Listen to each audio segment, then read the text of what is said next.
Hari ini saya akan bagikan kepada saudara semua satu firman Tuhan yang judulnya adalah The Man in the Family.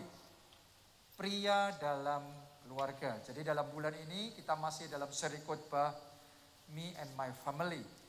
Aku dan keluargaku. Secara khusus kita akan bicara tentang peranan pria dalam keluarga. Untuk hari ini dan untuk minggu depan kita akan belajar gantian peranan wanita dalam keluarga. Ya, tapi walaupun khotbah hari ini khusus untuk pria, saya percaya firman Tuhan jadi berkat buat kita semua. Ya, jadi buat saudara yang pria di tempat ini, para bapak, para suami, saya percaya firman Tuhan akan mendewasakan kita semua. Buat saudara yang masih belum menikah, pria muda yang belum menikah, saudara persiapkan diri karena akan tiba waktunya, saudara harus ada dalam posisi itu. Ya. Dan bagi para wanita di tempat ini, pakai khotbah ini bukan untuk menyerang suami saudara. Bukan untuk menuntut suami saudara. Tapi untuk mengerti peranan pria dalam keluarga itu apa. Kemudian saudara mendukung dan berdoa buat suami saudara. Oke, jadi saya yakin firman Tuhan hari ini akan jadi berkat buat kita semua. Mari kita terlebih dahulu buka di dalam Efesus pasalnya yang kelima, ayat 22 sampai ayat yang ke-23. Ya, peran pria dalam keluarga. Saya bacakan. Hai istri, tunduklah kepada suamimu seperti kepada Tuhan. Nah, ayat 22 ini adalah ayat favoritnya para bapak.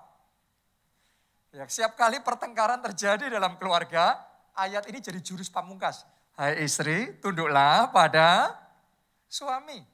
Ya, memang di satu sisi kita harus ngerti Tuhan memberikan otoritas kepada para suami. Tuhan memberikan kepercayaan yang besar. Itu sebabnya istri disuruh, diperintahkan untuk tunduk kepada suami. Tapi saya perlu ngomong sama saudara, ayat ini enggak berhenti sampai 22, tapi mari kita perhatikan ayat 23, karena ini satu paket, satu bagian. Ya, saya bacakan. Karena suami adalah kepala istri, sama seperti Kristus adalah kepala jemaat. Jadi ternyata suami diibaratkan sebagai apa? Kepala. Kepala itu adalah organ yang paling vital dalam tubuh kita. Ya, kalau tangan terluka masih oke, kaki terluka masih oke. Tapi kalau kepalanya yang terluka, itu paling beresiko, paling bahaya. Jadi ini bicara tentang peranan yang sangat vital di dalam sebuah keluarga yang harus dikerjakan oleh pria. Itu sebabnya dikasih posisi jadi kepala, dikasih otoritas, dikasih kepercayaan yang besar. Di satu sisi seperti itu, tapi sudah harus ngerti, semua kepercayaan, semua otoritas yang luar biasa yang diberikan Tuhan kepada pria, sampai yang istri disuruh tunduk kepada suami karena Tuhan punya maksud. Ya, nah hari ini kita harus terbuka, harus buka hati kita lebar-lebar supaya kita ngerti maksud Tuhan ngasih otoritas tuh bukan supaya kita bisa nginjak istri kita, bukan supaya kita bisa menang sendiri pakai ayat itu untuk nuntut istri kita tunduk sama kita. Tapi kita harus ngerti, maksud Tuhan ngasih otoritas, maksud Tuhan ngasih kepercayaan, karena Tuhan mau kita menjalankan sebuah tanggung jawab yang besar. Apa tanggung jawab pria dalam keluarga? Apa tanggung jawab suami? Mari kita baca kalimat terakhir di ayat 23 itu. Dialah yang menyelamatkan tubuh. Jadi ternyata saudaraku tugasnya, tanggung jawabnya adalah untuk menyelamatkan tubuh, untuk menyelamatkan keluarga. Dengan kata lain, keluarga selamat apa tidak selamat ditentukan oleh suaminya. Ditentukan oleh bapaknya, ditentukan oleh prianya. Oke, yang namanya istri merasa aman di rumah, anak-anak merasa aman di keluarga itu, atau sebaliknya merasa terancam, sangat ditentukan oleh suami. Sangat ditentukan oleh bapak. Pria dalam keluarga seperti itu menentukan. Apakah keluarganya selamat apa tidak, aman atau terancam, rukun atau tidak. bisa damai atau tidak, sukacita atau tidak, ditentukan oleh peranan pria dalam keluarga. Jadi ini tanggung jawab, kita harus ngerti. Tanggung jawab adalah kita disuruh menyelamatkan keluarga kita, memastikan keselamatan, memastikan kebahagiaan, memastikan damai sejahtera, memastikan sukacita keluarga kita, istri kita, dan anak-anak kita. Jadi ada tanggung jawab yang besar. Nah, satu peranan kepala keluarga yang terpenting, yang Tuhan ingin kita kerjakan di dalam keluarga kita adalah kita sebagai pria dipanggil untuk jadi imam dalam keluarga. Nah, saudara yang sudah jadi orang Kristen selama sekian tahun, saya yakin pasti beberapa kali pernah mendengar istilah imam dalam keluarga. Pertanyaannya, apa itu imam dalam keluarga? Ya, kalau Anda pelajari dalam Alkitab, Anda akan mendapati tugas imam dalam Alkitab, Anda akan mendapati tugas imam itu yang pertama mempersembahkan kurban. Yang kedua mengadakan doa syafaat. Dan yang ketiga memberi berkat. Ya, di Alkitab tercatat begitu. Nah, buat kita yang dipanggil jadi imam dalam keluarga, ini juga yang perlu kita lakukan. Mempersembahkan kurban itu artinya membawa keluarga, membawa umat Tuhan, dalam hal ini keluarga, karena kita imam dalam keluarga, untuk ketemu sama Tuhan.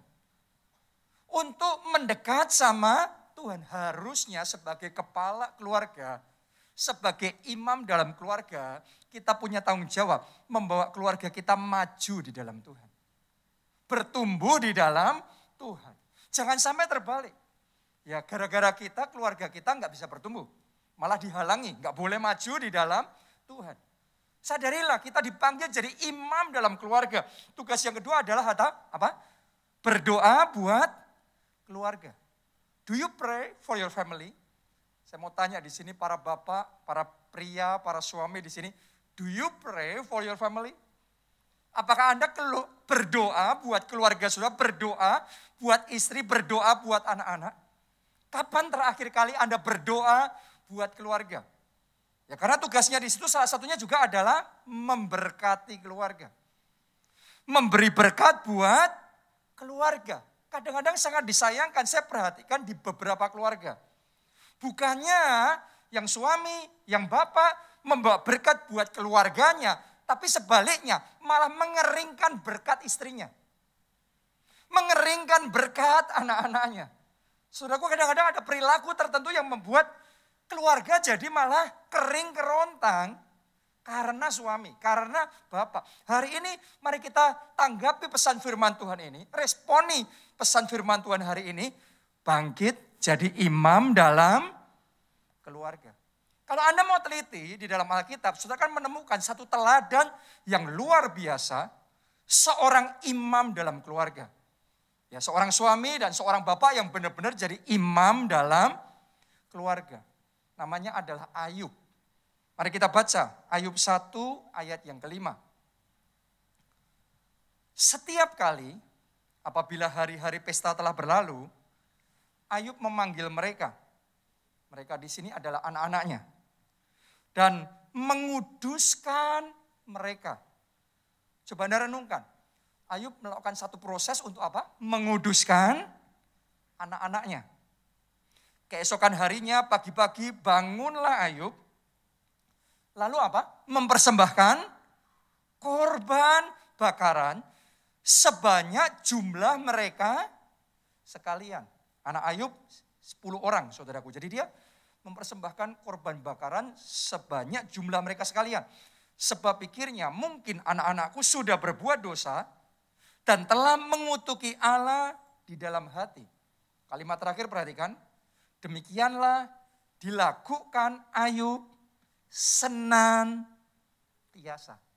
Bukan pernah dia lakukan, bukan kadang dia lakukan, tapi apa? Senantiasa. Artinya Ayub ini mengerjakan tanggung jawabnya jadi imam dalam keluarga senantiasa, secara konsisten. Anda harus mengerti pada zaman itu Ayub adalah orang terkaya, the richest man-nya pada zaman itu. Dan Alkitab mencatat dia punya 7.000 ekor kambing domba, 3.000 unta, 500 pasang lembu, dan 500 keledai betina. Artinya kalau kita terjemahkan bahasa sekarang, minimal dia punya 4 perusahaan pada zaman itu. 4 perusahaan yang besar. Pertanyaan saya, berarti Ayub orang pengangguran atau orang sibuk? Dia orang sibuk. Tanggung jawabnya banyak. Untuk memastikan perusahaannya berkembang, dia harus memastikan banyak hal. Dia mengerjakan banyak hal. Mengkoordinasikan banyak hal. Tapi yang luar biasa, walaupun sibuk, sesibuk-sibuknya Ayub, Ayub tetap punya waktu berdoa buat anak-anaknya. Ayub tetap punya waktu untuk mempersembahkan korban, untuk menguduskan anak-anaknya. Ayub punya waktu untuk mengkonseling, untuk menasehati anak-anak. Ayub punya waktu untuk memberkati anak-anaknya. Jadi dia lakukan tugas sebagai imam dalam keluarga. Nah, mari kita lihat apa yang Tuhan kerjakan buat keluarga Ayub. Karena Ayub bangkit jadi imam dalam keluarga. Kita baca ayat 9 sampai ayat 10. Ayat 9 sampai ayat 10. Lalu jawab iblis kepada Tuhan, apakah dengan tidak mendapat apa-apa, Ayub takut akan Allah? Ayat 10. Bukankah engkau yang membuat apa? Pagar sekeliling. Ini iblis ngomong sama Tuhan, Tuhan kan engkau yang membuat pagar sekeliling dia dan rumahnya serta segala yang dimilikinya. Iblis sendiri sampai ngaku itu. Dia mau nembus, nggak tembus-tembus. Dia mau nyerang keluarganya Ayub, nggak bisa-bisa. Kenapa? Karena Tuhan membuat pagar sekeliling. Saya berdoa mulai hari ini di keluarga saudara ada pagar sekeliling yang dibangun Tuhan buat keluarga saudara. Ada perlindungan dan penjagaan ilahi dari Tuhan buat keluarga saudara. Buat istri dan anak-anak saudara. Boleh katakan amin saudaraku. Bukan cuma itu saja. Lanjutkan berikutnya. Apa yang dikerjakannya apa? Telah kau berkati. Dan apa yang dimilikinya makin bertambah di negeri itu. Jadi bukan hanya perlindungan Tuhan ada. Tapi karena Ayub bangkit jadi imam dalam keluarga. Tapi ada berkat Tuhan yang berlimpah di dalam keluarganya. Ya, jadi yang dikerjakannya dibuat Tuhan berhasil. Terus harta kekayaannya dibuat Tuhan bertambah-tambah, berkelimpahan. Yang seperti ini pun saya doa terjadi juga dalam keluarga saudara.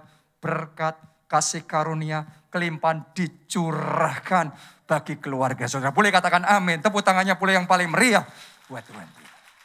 Amin. Nah, itu sebabnya saya aja sudah bangkit jadi imam dalam keluarga. Mungkin saudara ngomong sama saya begini, Pak, tapi kalau kita baca dalam kisah berikutnya Ayub. Kan kemudian Ayub mengalami malapetaka yang luar biasa dalam hidupnya. Jawaban saya benar. Tapi Ayub mengalami itu bukan karena Ayub lalai jadi imam dalam keluarga. Ayub mengalami itu karena memang itu diizinkan oleh Tuhan. Dia sedang diproses. Itu pun waktunya cuma singkat, 9 bulan. Dia mengalami semua malapetaka yang luar biasa itu. Dan setelah selesai 9 bulan, Tuhan pulihkan Ayub 2 kali lipat. Tuhan juga pulihkan keluarga saudara. Tuhan pulihkan pernikahan saudara. Dan pemulihannya 2 kali lipat, 7 kali lipat Tuhan kerjakan dalam keluarga saudara. Sekali lagi kita katakan amin. Tepuk tangannya pula yang paling meriah buat Tuhan kita. Haleluya. Itu sebabnya bangun, bangkit, jadi imam dalam keluarga. Ini tanggung jawab yang harus kita kerjakan. Kita baca Bilangan 18 ayat 7a. Tetapi engkau ini bersama besertaan anakmu harus memegang jabatanmu sebagai imam. Jadi para pria kalau Anda dikasih Tuhan dipanggil jadi imam dalam keluarga, ini pesan firman Tuhan. Kamu harus memegang jabatanmu sebagai imam. Jangan dilepasin. Jangan ngomong, wah saya nggak mau tuh, saya nggak siap tuh. No. Kamu harus memegang jabatanmu sebagai imam. Jadi jangan dilepas, dipegang. Jalankan tanggung jawab saudara. Jadi imam dalam keluarga. Lanjutkan dulu. Dalam segala hal yang berkenaan dengan mezbah dan dengan segala sesuatu yang ada di belakang tabir. Dan kalimat terakhir saudaraku, perhatikan. Kamu harus mengerjakannya.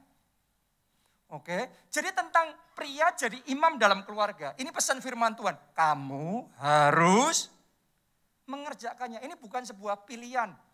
Kalau suka boleh, nggak suka ya sudah, nggak apa-apa. No. Kamu harus mengerjakannya.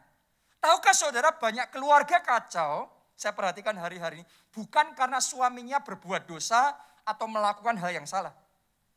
Banyak keluarga kacau karena sesederhana suaminya tidak melakukan hal yang benar.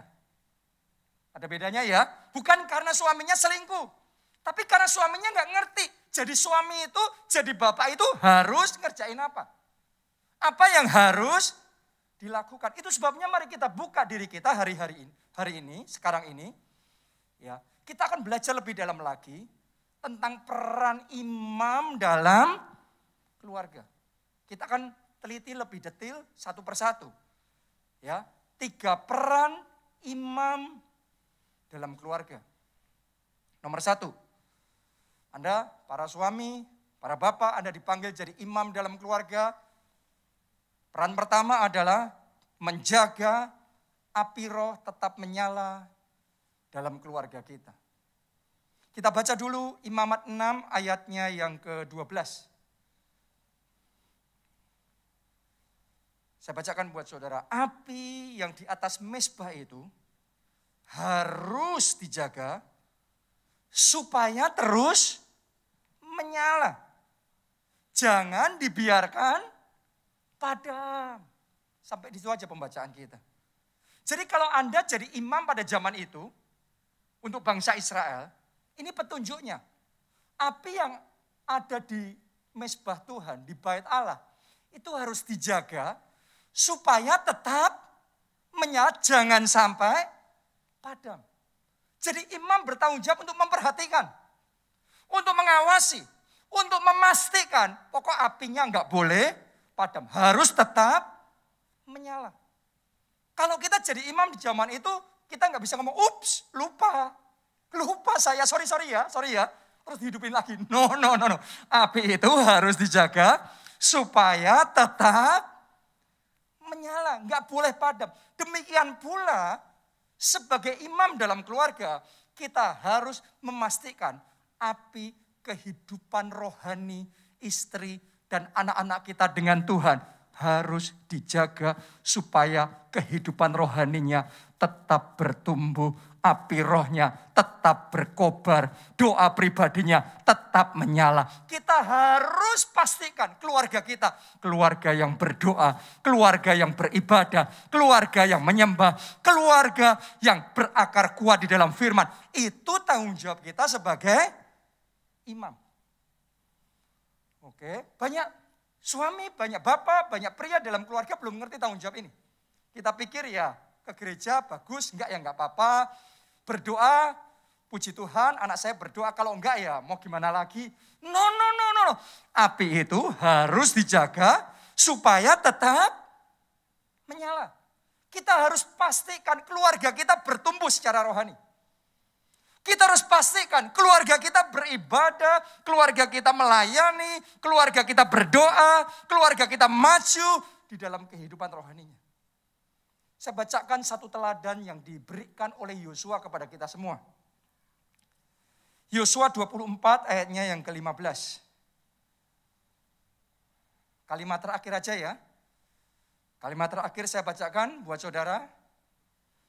Ditulis begini. Tetapi aku dan seisi rumahku, kami akan beribadah kepada Tuhan. Anda harus ngerti, Yosua ini pemimpin atas seluruh bangsa Israel. Dalam konteks kita sekarang istilahnya dia presidennya. Sebagai seorang presiden saya percaya dia pasti sibuk. Urusannya banyak sekali. Tapi ketika giliran memastikan keluarganya, dia bertanggung jawab. Dia ngomong, aku dan seisi rumahku, kami beribadah kepada Tuhan. Keluargaku, keluarga yang beribadah. Keluargaku, keluarga yang berdoa. Keluargaku, keluarga yang cinta Tuhan. Lebih dari segala-galanya. Itu tanggung jawabnya Yosua sebagai imam dalam keluarga. Berapa banyak pria hebat sebagai pemimpin perusahaan. Hebat di dalam karirnya, di dalam profesinya. Tetapi di dalam keluarga, tidak mengerjakan tanggung jawab sebagai imam dalam keluarga. Di satu sisi, yes, kita harus bekerja, menghasilkan uang, memberikan nafkah buat keluarga kita. Tapi jangan pernah lupa di sisi yang lain, Tuhan panggil kita jadi imam dalam keluarga. Doa saya pria-pria yang ada di tempat ini mulai hari ini dibangkitkan oleh Tuhan. Jadi imam dalam keluarga melalui hidup saudara. Keluarga Anda dibangkitkan jadi keluarga yang berdoa. Keluarga yang cinta Tuhan. Keluarga yang maju dan bertumbuh di dalam kehidupan rohaninya. Tepuk tangannya pula yang paling meriah buat Tuhan. Amin. Dan ini tentunya butuh perjuangan. Saya pun untuk melakukan ini butuh perjuangan. Itu sebabnya saya membangun mesbah keluarga. Saya berapa kali cerita, minggu lalu cerita juga sama saudara. Kita bangun mesbah keluarga. Karena untuk mengobarkan api, roh supaya tetap menyala, perlu mesbah keluarga. Kayak di gereja juga sama. Untuk menjaga supaya kehidupan roh saudara tetap menyala, Anda butuh mengutamakan ibadah. Benar apa tidak? Yes. Anda masih ingat enggak kalau saudara selama berbulan-bulan ibadah online? Diakui tidak diakui, roh kita pasti suam. Pasti padam. Untuk sementara saja di masa darurat oke. Tapi kalau berkepanjangan, kita harus ngerti. Online tidak mungkin bisa menggantikan onsite. Spiritnya pasti beda. Apinya pasti beda. Rohnya pasti beda. Saya percaya saudara ibadah dan tidak ibadah pasti berbeda. Benar? Doa saya minggu demi minggu dalam hidup saudara, apimu terus dikobarkan, rohmu terus dinyalakan, ada pertumbuhan rohani, ada pengalaman pribadi saudara bersama dengan Tuhan. Demikian juga dalam keluarga kita perlu bangun mesbah keluarga. Karena itu poin kunci. Anda mungkin ngomong sama saya, Pak Jonathan enak.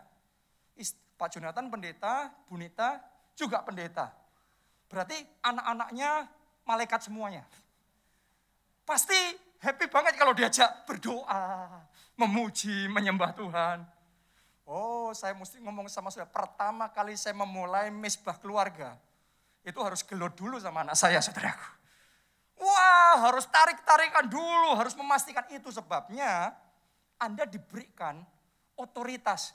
Istri tunduk pada suami. Anak-anak hormatilah orang tua. Jadi sebagai imam dalam keluarga di titik itu, Anda harus pakai otoritas yang Tuhan berikan. Untuk apa? Untuk menjaga supaya api rohani di keluarga kita tetap menyala. Supaya mesbah doa tetap ada, tetap dijaga. Ya, jadi saya pakai otoritas bukan untuk bertindak sewenang-wenang, bukan untuk menekan istri dan anak-anak saya, tapi saya pakai otoritas yang Tuhan berikan untuk membangun dan menjaga api roh mereka tetap menyala. Jadi ini satu tantangan, tapi sudah ngerti. Anda bangkit jadi imam dalam keluarga, Anda lakukan ini, Anda akan menikmati yang dialami oleh Ayub. Ada favor Tuhan, ada anugerah Tuhan, ada berkat Tuhan, ada kasih karunia Tuhan yang istimewa dicurahkan buat keluarga saudara. Amin. Sekarang dalam nama Yesus terima anugerah, terima kasih karunia, terima berkat yang dari Tuhan. Kita katakan amin, amin. Tepuk tangannya yang paling meriah buat Tuhan kita. Yang kedua, tanggung jawab imam dalam keluarga. Yang kedua adalah menguatkan hati keluarga. Kita baca dulu di Ulangan 20, ayat 2 sampai ayat yang keempat. Kita lihat ya, di masa itu imam harus bertindak seperti apa? Ulangan 20 ayat 2 sampai 4, apabila kamu menghadapi apa? Pertempuran. Jadi zaman itu kalau sampai bangsa Israel dalam suasana peperangan.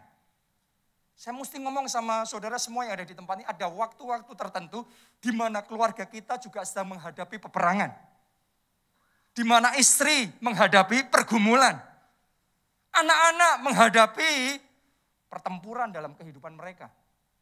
Nah ini balik sama bangsa Israel ya. Kalau zaman itu sampai mereka sedang menghadapi peperangan. Lanjutkan. Maka seorang imam harus apa? Tampil ke depan. Saya mau ngomong sama suami, sama bapak-bapak di tempat ini.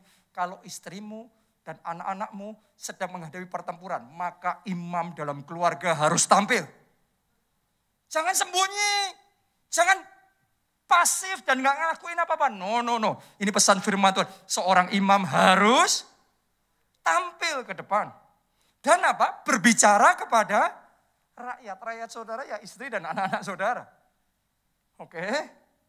Ayat yang ketiga. Dengan berkata kepada mereka, dengarlah hai orang Israel. Kamu sekarang menghadapi pertempuran melawan musuhmu. Apa yang harus kita katakan dalam situasi peperangan dan pertempuran? Ya, Anda lihat, ini Tuhan yang suruh. Imam, tolong perhatikan. Tuhan suruh kita ngomong gini. Janganlah lemah hatimu. Janganlah takut. Janganlah gentar. Dan janganlah gemetar karena mereka. Sebab Tuhan Allahmu, dialah yang berjalan menyertai kamu untuk berperang bagimu melawan musuhmu dengan maksud memberikan kemenangan kepadamu. Oh, tepuk tangannya yang paling meriah buat Tuhan kita. Jadi ternyata kalau rakyat sedang menghadapi peperangan, imam harus tampil ngomong begitu. Jangan takut. Tuhan menyertai. Dan Tuhan akan berperang, memberi kemenangan. Itu sebabnya yang pertama saya ajak para imam di tempat ini cari tahu. Peperangan apa yang sedang dihadapi oleh istri saudara. Pertempuran apa yang sedang dihadapi oleh anak-anak saudara. Ada berapa banyak suami dan bapak bahkan gak ngerti istrinya sedang perang gak tahu. Saking cueknya, gak pedulinya, gak mau ambil pusingnya, gak ngerti anaknya di sekolah sedang menghadapi apa, dalam pergaulannya menghadapi apa. Hari ini saya mesti ngomong sama saudara, saya juga dulu sama seperti itu dan sekarang dalam proses berusaha berubah. Kenapa? Karena sebagai imam kita harus ngerti. Kalau sampai keluarga kita menghadapi pergumulan, pertempuran, mereka tidak sendiri. Ada imam dalam keluarga yang harus tampil. Saya berdoa urapan Tuhan diberikan dalam hidup setiap orang di tempat ini. Sehingga Anda berani tampil jadi imam dalam keluarga. Amin. Haleluya. Karena kalau saudara berani tampil, Anda sampaikan pesan firman Tuhan. Kalau mereka sedang menghadapi tantangan yang besar, masalah yang besar dalam hidup mereka.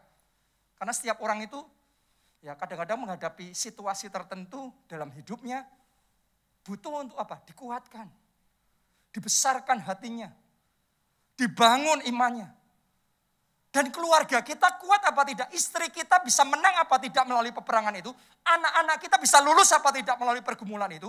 Sangat ditentukan oleh imannya, imamnya. Itu sebabnya Tuhan ngomong sama imam, kamu mesti tampil dan kamu mesti ngomong, jangan takut. Jangan gemetar. Sebab aku menyertai. Aku memberi kemenangan. Coba bayangkan kalau imamnya ngomongnya yang negatif. Imamnya ngomongnya yang nakut-nakutin. Imamnya ngadepi peperangan terus kemudian panik sendiri. Wah, kalau kita maju bisa mati kita. Pasti kalahlah rakyatnya. Pasti hancurlah bangsa Israel. Benar apa tidak? Dibutuhkan imam yang meneguhkan dan menguatkan, membesarkan, menguatkan hati rakyatnya. Maka kemenangan bisa terjadi. Makanya Anda melihat ya, selama setahun lebih ini kan kita di masa pandemi. Boleh dikatakan hampir semua keluarga di seluruh dunia juga ada dalam situasi yang sama. Sama-sama menghadapi pandemi.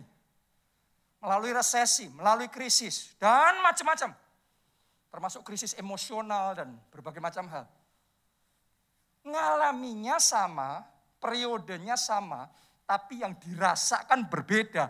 Dan yang dirasakan keluarga saudara sangat ditentukan oleh kepala keluarganya. Imam dalam keluarganya. Kalau imamnya panik, imamnya goyang, keluarganya lebih panik. Keluarganya lebih goyang. Tapi kalau imamnya kokoh, imamnya teguh, keluarganya juga kuat. Coba Anda lihat di gereja kita. Kita harus bersyukur punya bapak rohani seperti Pak Obaja yang imannya teguh. Ngadepin krisis, ngadepin resesi, ngadepin pandemi. Di luar sana banyak ketakutan, kepanikan. Tapi setiap minggu kita terima pesan firman Tuhan. Firman yang menguatkan. Ada penjagaan dan perlindungan Tuhan. Jangan takut menghadapi pandemi. Jangan takut. Tuhan menyertai kita. Dan Anda jadi saksinya di gereja kita. Ada pagar sekeliling, ada penjagaan dan penyertaan. Sampai hari ini terus Tuhan menyatakan janjinya setia. Kita semua aman dalam perlindungan Tuhan. Amin. Coba bayangkan kalau sudah datang ibadah terus kemudian kita ngomongnya, saya khotbahnya selalu yang nakut-nakutin. Wah hati-hati, nanti ketularan. Setiap minggu ngomongnya ketularan. Akhirnya hati kita jadi gimana? Banyak khawatirnya, banyak takutnya. Tanpa sadar banyak imam dalam keluarga. Ngomongnya panik, ngomongnya ketakutan. Akhirnya keluarganya juga panik dan ketakutan. Hari ini kalau Anda mau bangkit jadi imam dalam keluarga. Dengarkan baik-baik. Yang kita harus sampaikan bukan sekedar pikiran pribadi kita. Tapi firman Tuhan. Tadi petunjuknya sudah Tuhan kasih tahu. Kalau keluargamu menghadapi peperangan. Kasih tahu mereka, jangan takut, jangan gemetar, jangan gentar, jangan lemah hatimu. Sebab Tuhan menyertai kita. Namanya Immanuel. Kalau kita jatuh, tidak sampai tergeletak. Sebab dia menopang. Pasti ada pemulihan, pasti ada kemenangan, pasti ada mujizat. Boleh katakan amin, saudaraku. Oh, tepuk tangannya yang lebih meriah buat Tuhan yang selalu menjaga kita. Saya tantang para imam dalam keluarga di tempat ini bangkit dan kuatkan keluarga saudara. Tentunya yang pertama adalah para pria. Tapi yang kedua saya juga perlu ngomong hal yang sama buat saudara para wanita. Kenapa? Karena di keluarga tertentu, para pria yang harusnya jadi imam dalam keluarga belum bisa berfungsi di situ. Dan saya sudah melihat ada istri-istri, ada ibu-ibu, ada wanita-wanita yang di tengah semua keterbatasan keluarganya, tapi dia bangkit jadi imam dalam keluarganya. Jadi istri yang berdoa buat suaminya. Jadi ibu yang berjuang buat anak-anaknya. Dan saya mau ngomong sama saudara, istri yang berdoa, besar kuasanya. Saya percaya kalau saudara semua bangkit dalam doa. Alkitab tuh ngomong begini, di perjanjian baru ya, kita itu imamat yang rajani. Kalau di perjanjian lama cuma kaum pria yang jadi imam. Tapi di perjanjian baru, saudara pria, saudara wanita, kita semua umat pilihan Allah. Kita imamat yang rajani. Karena itu bangkitlah jadi imam-imam di dalam keluarga saudara. Haleluya. Para istri, kuatkan suamimu, kuatkan anak-anakmu, kuatkan orang tuamu. Jadi imam buat keluarga saudara. Saya berdoa melalui hidup saudara, suami saudara dipertobatkan. Melalui hidup saudara, anak-anak Anda dibangkitkan dan dikuatkan hatinya. Melalui hidup saudara, pemulihan terjadi. Keselamatan datang atas seluruh keluarga saudara. Itu yang kedua. Yang ketiga sekarang.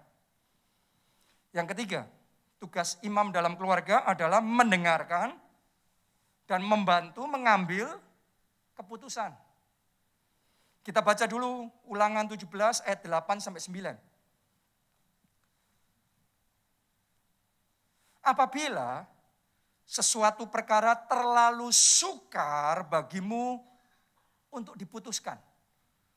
Kadang-kadang keluarga kita menghadapi masalah yang rasanya terlalu sukar. Kadang istri merasa kayak gitu, overwhelmed, too much. Yang sedang Anda hadapi kayaknya bebannya berat sekali.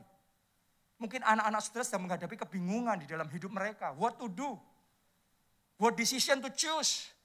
Keputusan mana yang harus diambil? Nah, ketika keluargamu ngadepin seperti itu, ini pesan firman Tuhan buat para imam. Apabila sesuatu perkara terlalu sukar bagimu untuk diputuskan, misalnya bunuh-membunuh, tuntut-menuntut, atau luka-melukai.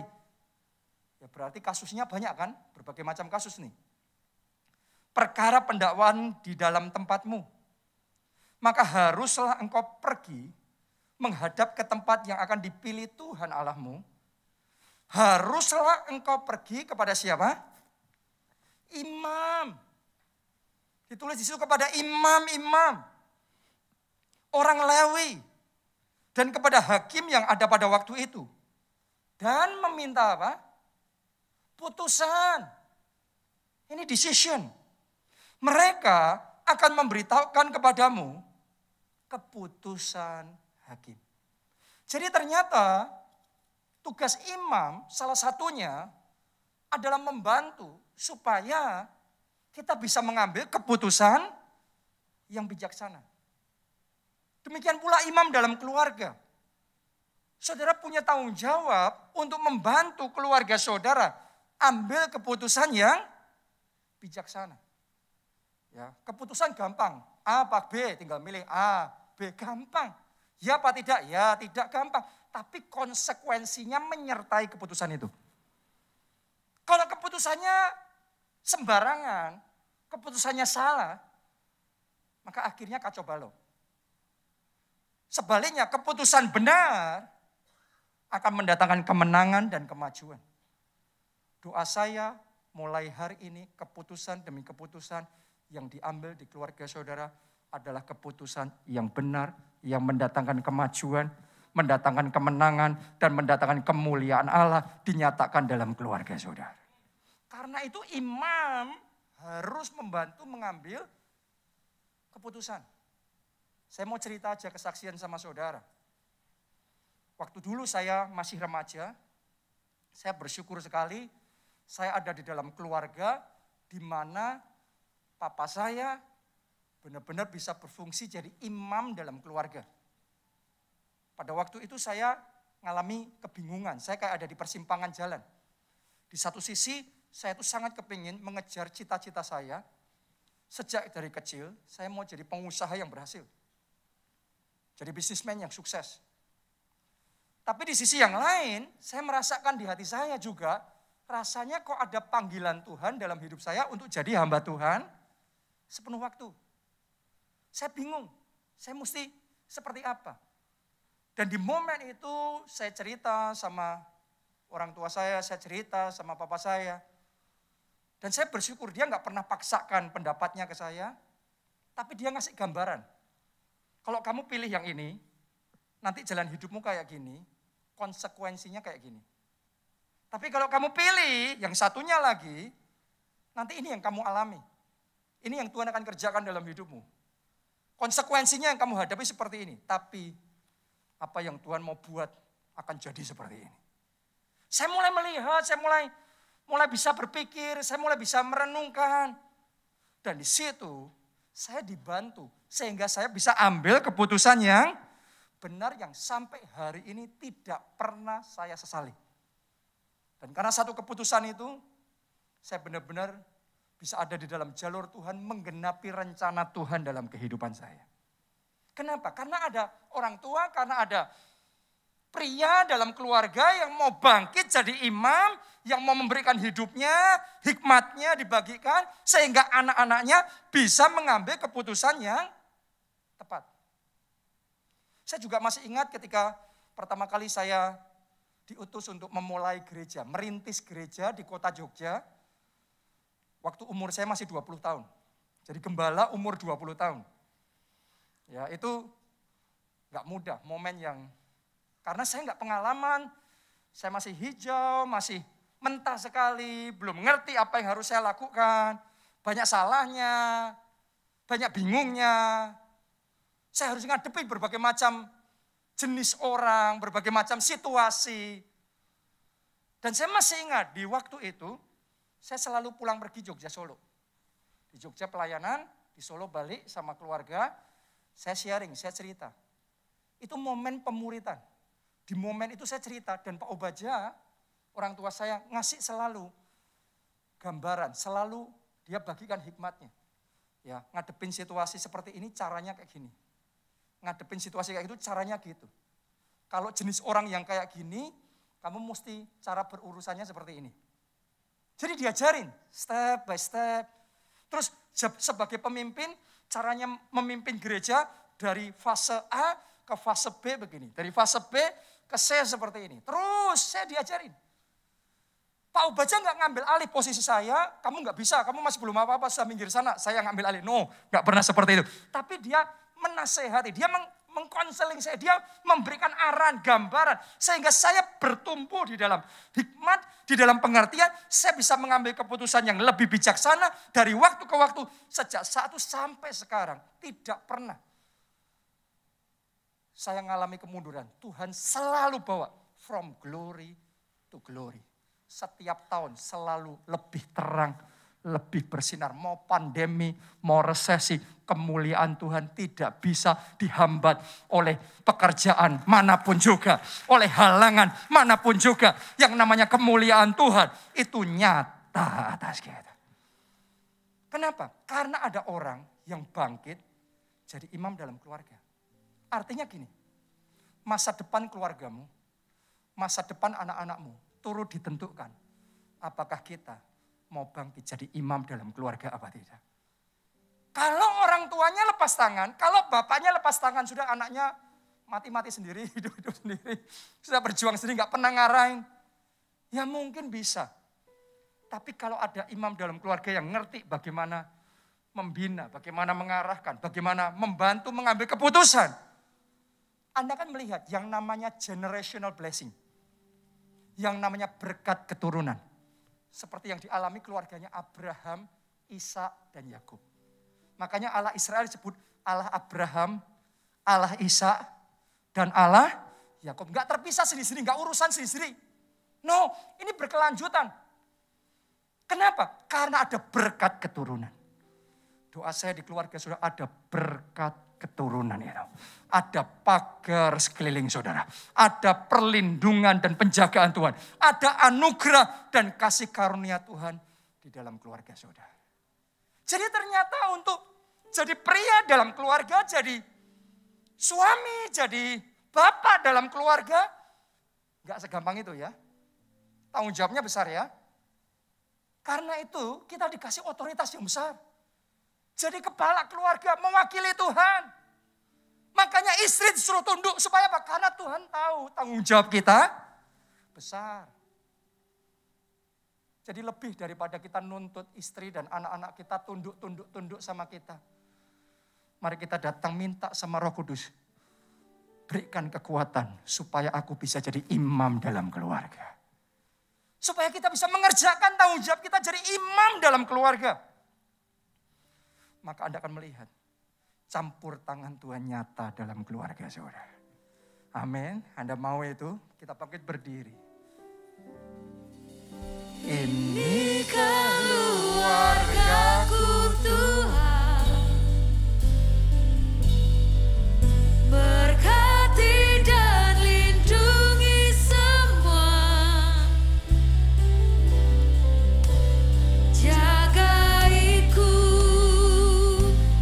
dan seisi rumahku,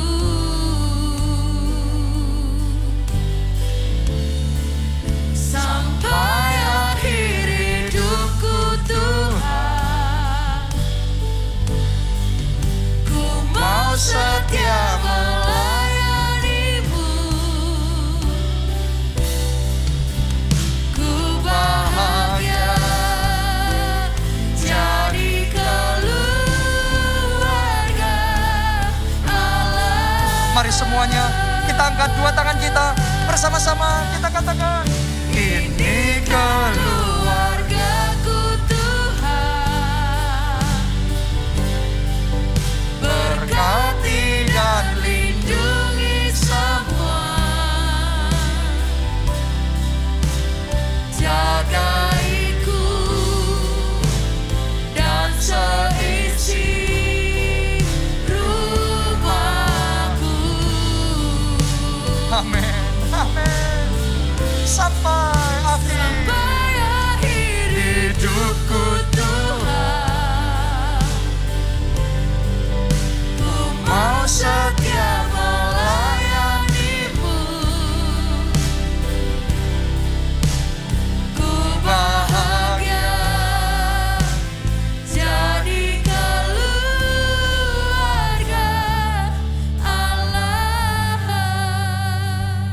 Tahukah saudara, sebuah keluarga ada atau tidak ada pagar sekeliling, itu bedanya besar.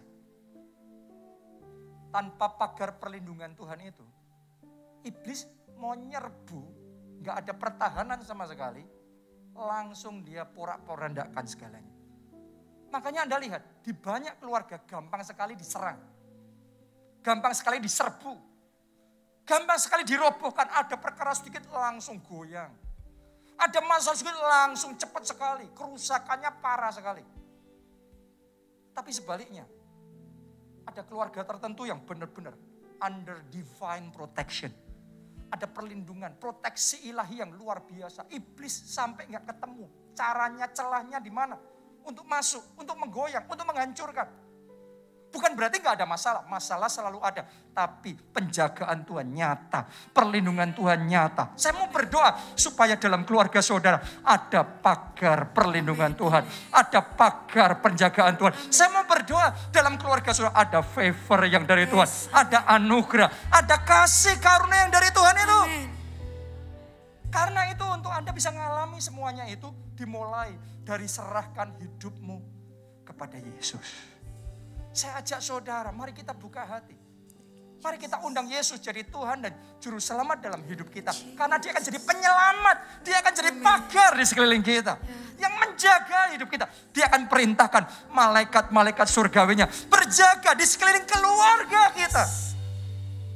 Anda yang belum pernah undang Yesus sebagai Tuhan dan Juru Selamat, this is the best moment, kesempatan terbaik buat saudara. Mari kita buka hati kita minta dia jadi penyelamat dalam hidup kita. Mari angkat dua tangan saudara, ikuti doa ini. Tuhan Yesus, Tuhan Yesus, masuklah dalam hatiku, masuklah dalam hatiku, jadi Tuhan dan Juru Selamat. jadi Tuhan dan Juru Selamat. Ampuni dosa-dosaku, Ampuni dosa-dosa, selamatkan hidupku, selamatkan hidup, selamatkan keluargaku. selamatkan keluarga. Mulai hari ini, hidupku milik Tuhan Yesus. Hidupku milik Tuhan Yesus. Dan aku percaya, dosa-dosaku sudah diampuni. Dosa-dosaku sudah diampuni. Hidupku sudah diselamatkan. Hidupku sudah diselamatkan. Terima kasih Tuhan. Terima kasih Tuhan. Amin. Mari kita berdoa buat keluarga kita. Berdoa buat keluarga kita yang belum diselamatkan. Karena imam dalam keluarga mesti berjuang untuk menyelamatkan keluarganya. Mari berdoa buat istri saudara, buat suami saudara, anak-anak, orang tua yang belum diselamatkan. Tuhan, jamah mereka. Tuhan, jamah mereka. Oh, kami berdoa Tuhan untuk keselamatan keluarga kami. Kami berdoa untuk pengampunan dosa. Pengampunan dosa. Kiranya belas kasihan-Mu turun bagi keluarga kami, bagi ipar kami. Oh, pakai kami Tuhan jadi saksi-Mu. Pakai kami jadi saksi-Mu. Pakai kami jadi imam. Sehingga melalui hidup kami, keluarga kami diselamatkan. Pakai kami berdoa, bersaksi untuk keselamatan keluarga kami. Pakai kami Tuhan.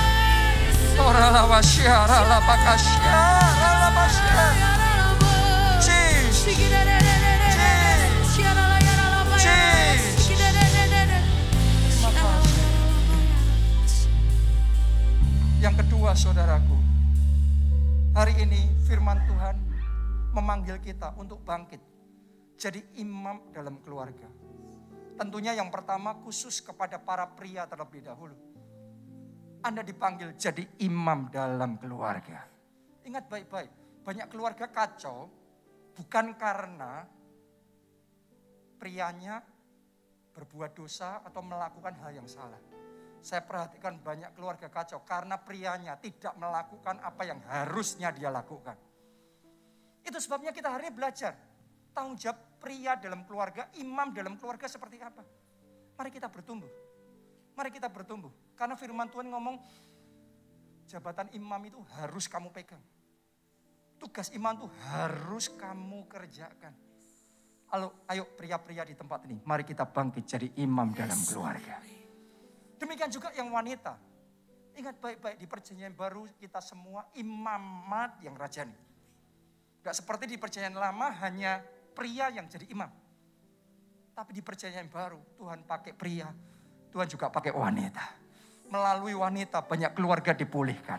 Melalui istri banyak suami yang diselamatkan, dipertobatkan. Saya ajak semuanya untuk meresponi firman Tuhan hari ini. Mungkin di keluarga saudara yang suami mungkin belum siap untuk jadi imam dalam keluarga. Tapi Anda yang wanita mulai terlebih dahulu. Karena Tuhan ngomong istri itu jadi penolong. Anda mulai terlebih dahulu. Nanti Roh Kudus yang mengambil alih. Anda akan melihat bagaimana akan jadi ajaib. Jadi indah sekali yang Tuhan kerjakan dalam keluarga saudara. Pertanyaannya, siapa mau meresponi firman Tuhan ini? Siapa mau bangkit dipakai Tuhan jadi imam di dalam keluarga? Anda yang mau, mari kita angkat dua tangan kita. Katakan, Tuhan Yesus. Tuhan Yesus. Aku mau. Aku mau. Jadi imam bagi keluargaku. Jadi imam bagi keluarga. Pakai aku Tuhan. Pakai aku Tuhan. Mampukan aku ya Roh Kudus. Mampukan aku ya Roh Semuanya Kudus. berdoa masing-masing. Mampukan aku ya Roh Kudus. Mampukan aku jadi imam dalam keluarga. Mampukan aku ya Roh Kudus. Beri kekuatan. Beri kekuatan. Beri kekuatan sehingga aku bisa menguatkan hati istriku. Menguatkan hati anak-anakku. Beri hikmat supaya aku bisa mengarahkan. Supaya aku bisa membantu mengambil keputusan yang bijaksana. Oh, beri kasih-Mu ya Tuhan. Beri kasih-Mu supaya aku bisa mengimpartasikan kasih Allah di dalam keluarga kami. Mampukan aku ya Tuhan. Mampukan aku ya Tuhan. Jadi imam dalam keluarga. Mampukan aku ya Tuhan. Mari bersama-sama kita katakan, ini keluargaku Tuhan. Berkati dan lindungi semua. Para imam, ayo kita mulai berdoa syafaat buat keluarga kita. Tuhan jagai keluarga kami dan seisi rumah kami. Selamatkan Tuhan, jagai Tuhan, pulihkan, berkati hidupku Tuhan. Amin, amin. Ku mau setia melayani-Mu. Ku bahagia jadi keluarga Allah. Mari yang terakhir bersama-sama lambaikan dua tanganmu, katakan, ini keluargaku Tuhan. Berkati dan lindungi semua. Ini doa kami Tuhan, biar pagar sekeliling itu bangun di dalam keluarga kami. Lihat Tuhan, imam-imam dibangkitkan, imamat yang rajani dibangkitkan. Sampai akhir hidupku Tuhan, ku mau setia melayani-Mu. Ku bahagia jadi keluarga Allah.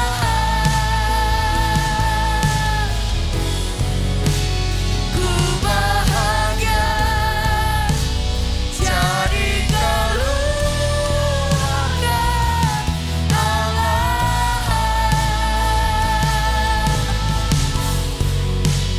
Ku bahagia jadi keluarga Allah. Haleluya. Terima kasih. Mari kita angkat dua tangan kita dan aminkan berkat Tuhan ini. Diberkatilah saudara oleh Tuhan. Amin. Diberkatilah keluarga saudara oleh Tuhan. Amin. Diberkatilah studi dan pekerjaan saudara oleh Tuhan. Amin. Diberkatilah kesehatan dan masa depan saudara oleh Tuhan. Amin. Dan diberkatilah pertumbuhan rohani serta pelayanan saudara oleh Tuhan. Dalam anugerah Allah Bapa, cinta kasih Yesus Kristus, dan persekutuan dengan Roh Kudus sekarang sampai selama lamanya. Mari bersama kita katakan amin.